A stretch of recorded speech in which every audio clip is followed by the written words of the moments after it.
My name's Robin Harrington, and I'm one of the owners of Lemon Lime Agency. I grew up in Long Beach, the LBC, and I came to LA after I graduated from college. I graduated with a degree in physical education, if you can believe that. And then I got really into the club scene. I became a club promoter and go-go dancer, club promoter, very into the underground club scene. And then I kind of started going on auditions. I wasn't an actress, but I had kind of like a good look and a personality. I was very edgy at the time. And then the Jerry Springer show got my home phone number, and they wanted me to find them people for their show. And so I was like, okay, great, I'll find you people for your show. You give me like $600 a person. They were like, no way. So then that's when I started Dragon Talent, which was the first agency that I used to own, which was kind of for very edgy folks. And that's kind of how I got my start in Los Angeles.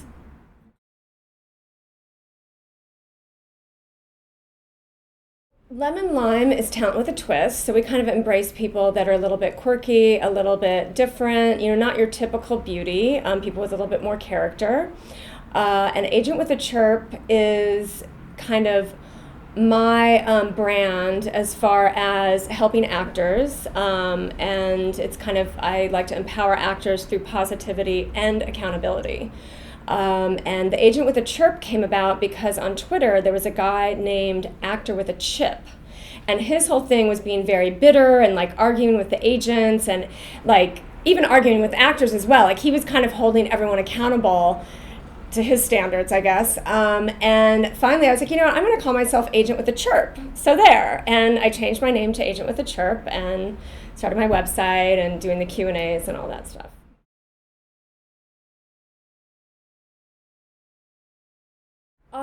Well, definitely having a presence on Twitter and Facebook is great. I mean, Twitter's such a great resource right now for actors just to connect with agents, to get advice from agents. And even, if I see someone that has a great photo on Twitter, I will look at their photo. I will click on their photo and I will look at their website if they have one listed on Twitter. And, so that's a great way to make contact.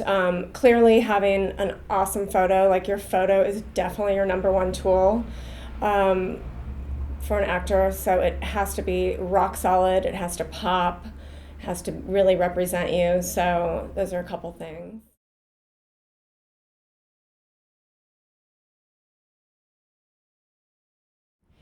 It's actors can use Twitter as far as building relationships. So it's you don't want to use it to stalk agents. Be oh, look at my website. Oh, here's a new video I did. Don't stalk an agent, but more just oh, you do Bikram yoga? I do it too. Or, oh, I love Bollywood if the agent loves Bollywood. Or, you've got to try to find that personal thing to network with people.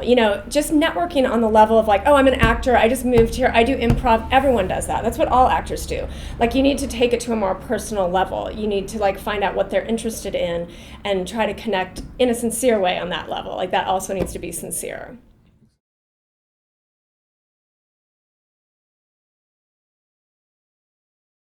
You want to start this journey when you're back home. You want to do your prep work when you're back home as far as researching different agents, who represents your type, and you also want to build all your groundwork. You want to make sure that you come to the city taken care of. You don't want to arrive broke and desperate, because then when you meet people that are agents that could give you an opportunity, or you go to an audition, you're going to have that air of desperation and neediness. So you definitely want to do your groundwork ahead of time. Make sure you have your money saved up. Make sure you know what agents you want to see. If you have, if you're coming from New York, obviously there's so many resources there as far as getting trained in improv and all the training that you need to have before you arrive to Los Angeles.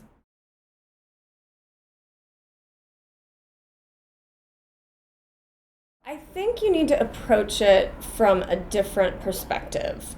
I think approaching it as far as I want to move to LA, I want to be famous, and I want to make money is not the right way to approach it. I think you should approach it as I have talent, I have a lot to offer, I'm a wonderful person to work with. What can I provide to Los Angeles? What can I give? Because when you're in the mode of giving, you're in the right vibration of people just like that. They can feel that energy. When you're in the mode of taking, people like put walls up. So I would say reformulate your formula for success.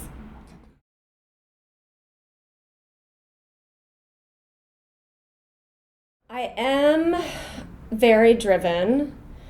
Like when I was making my transition, like I said, I went to Long Beach State. I graduated with a degree in PE. Okay, now I own my own talent agency. Like what the hell?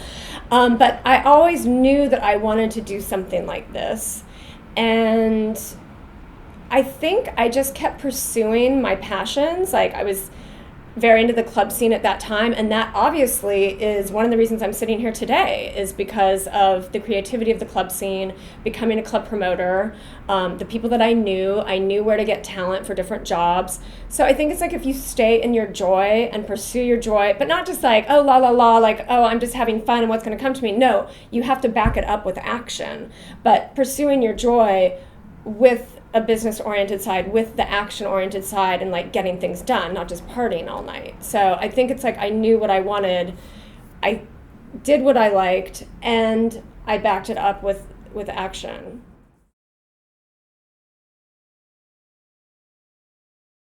Just remember that LA will be the type of city that you bring to it. So it's about you. It's not about what LA can be anything you want it to be. How are you going to approach it?